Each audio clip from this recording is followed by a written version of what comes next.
Welcome to the O'Neill Perspective, Politics, Power, and Policy, where we break down the latest in politics, dive deep into forces shaping our society, and uncover the policies that will make it all happen. Your host, Curtis O'Neill, is here to educate, enlighten, and entertain as we explore the world of politics with clarity and insight.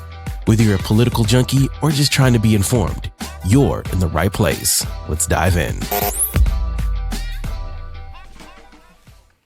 Welcome back to the O'Neill Perspective, Politics, Power, and Policy. Today we're going to go ahead and tackle an issue that has devastated communities across America for decades. And that's the role of drug cartels in fueling mass incarceration and also contributing to the destruction of communities, and there are particularly rural communities and communities of color. Drug cartels are often discussed in the context of international crime and border security, but we know their reach extends far beyond that. They have shaped public policy, driven mass incarceration rates in the United States to unprecedented amounts, and altered the fabric of American society, especially for those communities, again, Black and brown communities. And so a big question, like we always like to open up with, is how did we get here? And why were so many communities criminalized while other communities were given a public health response?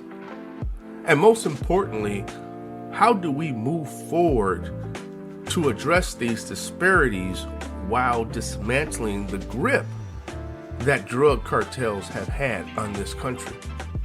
So we're going to go ahead and dive in that today and have that discussion because there's a lot to unpack here. And so when we talk about drug cartels, we can't ignore the history of drug epidemics in this country.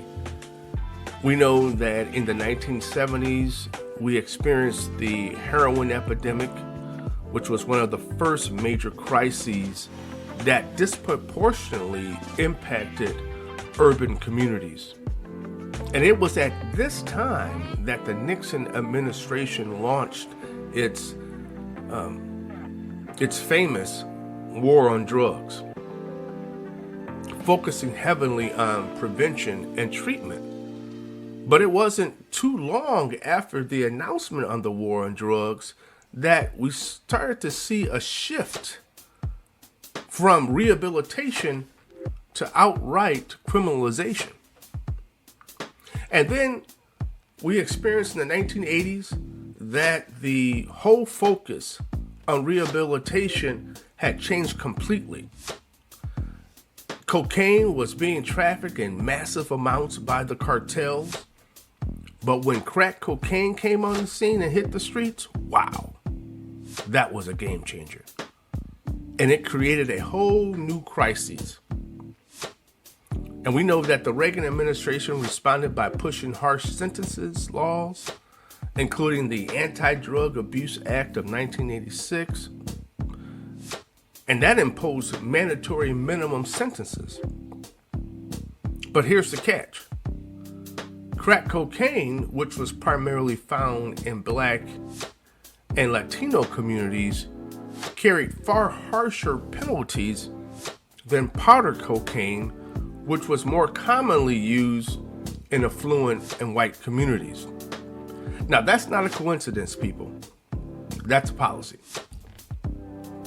And I think it was that policy that pretty much led to some of the thinking, or at least led to some of the perspectives, that the Republican Party was a party that promoted racism and white supremacy. And we know as we talk and move on that that was not the case, because we tend to see that prison populations exploded in the 1990s under the Clinton administration. And Clinton was, of course, as we know, a Democrat. And in some circles, many African American people consider Clinton to be the first Black president. But his policies exploded the prison population and drastically impacted Black and brown communities. And so we know that in the 1970s through the 1980s, we tend to see prison populations move from 240,000 to over 740,000 incarcerated.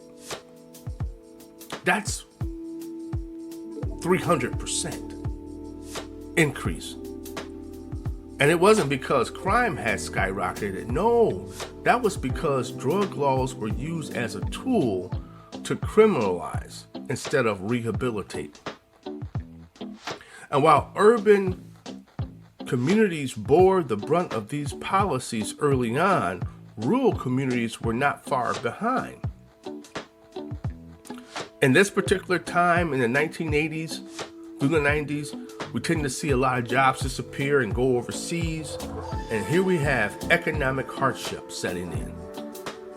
And drug use increase. Because as we know, people self-medicate in an effort to deal with a lot of the issues, to make themselves numb. And just like in many cities, the response wasn't rehabilitation, it was incarceration. And so here comes the tough on crime era, which leads to the whole focus, the whole issue around mass incarceration. So now let's fast forward to the 1990s and the early 2000s. And by this time, we've already a ballooning prison population. And instead of reversing course, the federal government doubles down on this. And the 1994 crime bill was created, again, as we talked about, under President Clinton. And this particular crime bill had poured billions into law enforcement and prison expansion. And this leads to even more incarceration. And by the early 2000s, our prison population has surpassed 2 million people, with many Black and Latino individuals making up the percentage of that.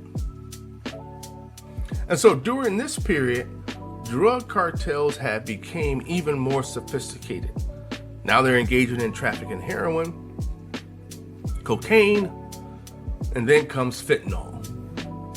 And while all American lawmakers were focused on punitive measures instead of rehabilitation and to change the course, this tough on crime mentality was devastating communities throughout the United States and the communities that were already struggling. And so instead of funding schools, providing funding for treatment programs and job training, the government spent billions locking people up. And so let's be real. This was a cycle that benefited a lot of politicians and provided them a tough on crime platform.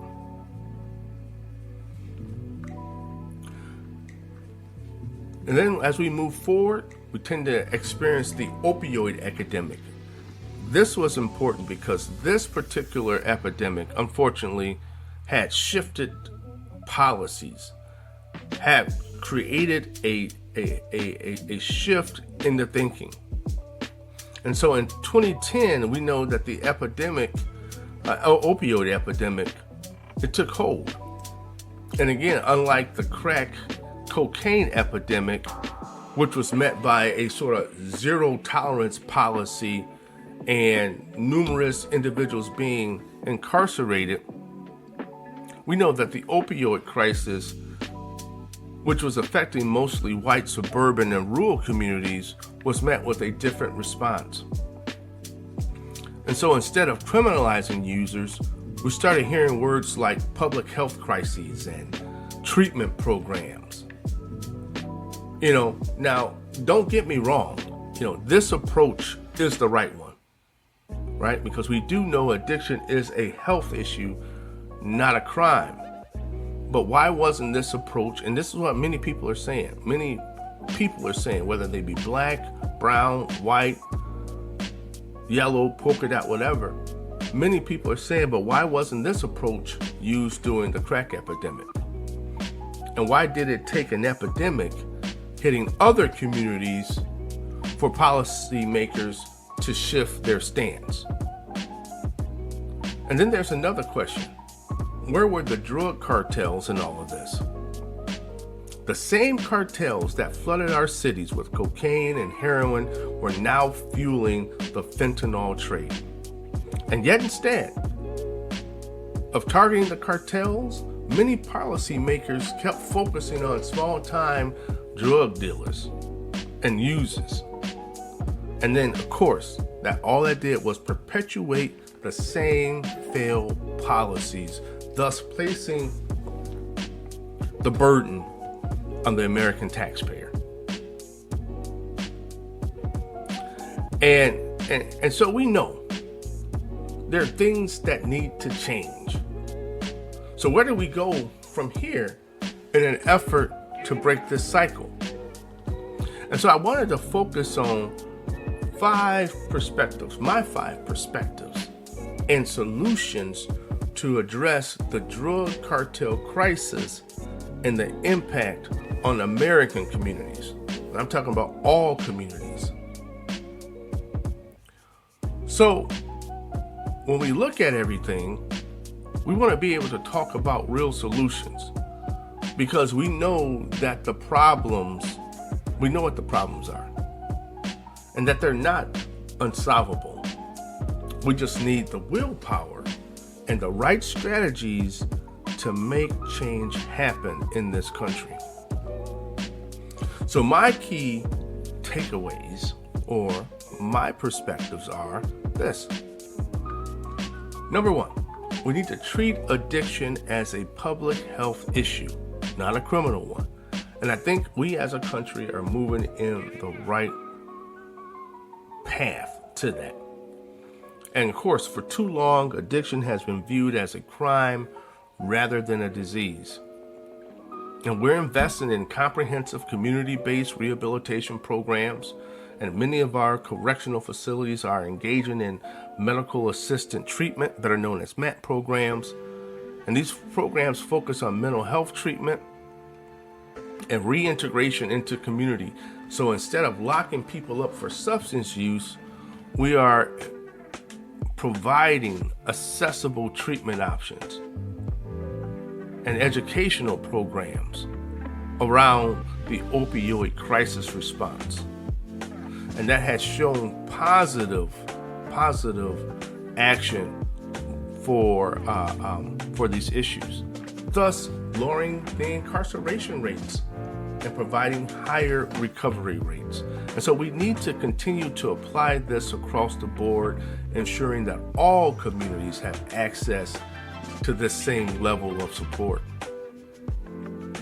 Number 2, and this is something that we're seeing happen in the Trump administration, we need to crack down on cartels through international cooperation.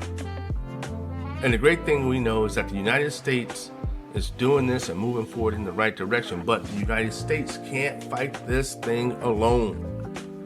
These organizations operate on a transnational level. They traffic in countries like Latin America, Asia, Eastern Europe, Africa, Afghanistan. So in an effort to stop the flow of illicit drugs, we need stronger diplomatic cooperation. We need intelligence sharing and law enforcement partnerships with other countries where the cartels operate.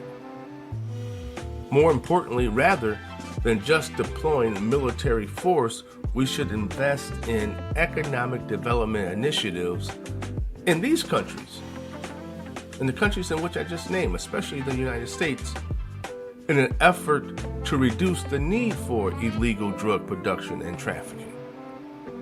When people have legitimate employment opportunities, they will be less likely to turn to the cartel for free trade enterprise and jobs. Number 3, we need criminal justice reform and a sentencing reform. We need the overhaul. And for decades of these tough on crime policies, they have done very little to curb drug abuse or cartel activity. But they have destroyed families and overpopulated prisons, thus again putting the burden on the taxpayer to fund these programs. Far too many individuals that have created nonviolent offenses are in these prisons. So we need to reform mandatory minimum sentencing laws, particularly, again, for those nonviolent drug offenses. Instead of sending first-time low-level drug offenders to prisons for decades, we need to be focusing on diversion programs and alternative programs, parole reforms, and restorative justice initiatives that emphasize rehabilitation over punishment. And this doesn't just mean letting traffickers off the hook. No, I'm not talking about that. I'm talking about holding those individuals accountable. But it also means ensuring that the punishment fits the crime and that we prioritize dismantling major trafficking networks rather than criminalizing addiction in this country. And I think overall, that's what we're trying to do. We start to see us move in that right direction. Number 4, we need to strengthen border security and law enforcement while upholding human rights. It is very important to strike a balance between stronger border enforcement and protecting civil liberties. We need to invest in advanced technology, data analytics, and cross-agency collaboration. We know that this can help identify and dismantle drug trafficking networks at the border. However, we have to be careful not to turn border security into a human rights crisis. The focus should always be on stopping cartels and their supply chains, not punishing vulnerable migrants who might be exploited by these organizations. And if these individuals need asylum, then they should be able to have that opportunity by targeting. But the only way that this can happen is that we need to target the real criminals, the drug lords, the traffickers, and corrupt officials who enable them. Now, we can break the cycle of cartel dominance. We can do that and not have to resort to mass incarceration or some of these policies that punish the innocent or punish those who necessarily don't deserve it. Number 5, and this is the 5th and last perspective. Investing in economic and educational opportunities in many communities is a must, especially those vulnerable communities. It's a must. If we want to stop the demand for illicit drugs and the recruitment of young people to get into the drug trade, then we need to invest in root causes, which we know are poverty, lack of education, economic instability in some of these communities. We must expand job training programs. We have to invest in vocational education and create economic opportunities in these communities that have been hard hit by cartel-driven drug epidemics. Now, what this means is that we have to redirect government funding away from departments such as the Department of Corrections that focus on mass incarceration, and we need to put some of that money towards community development initiatives. And if we give people, and what I'm saying is I'm saying that we need to go into defund the police. I'm not saying that. I am not a defund the police kind of person. I believe we need our police officers. I believe we need our cops on the streets. They keep us safe. But we need to move past some of this focus on mass incarceration and focus on some of the alternative sentencing structures that many states do not engage in. Because the focus is that if we give people real opportunities, whether it's through union jobs, small business support, or particular trade training programs or trade apprenticeships, we take power away from cartels and criminal organizations that thrive on economic desperation.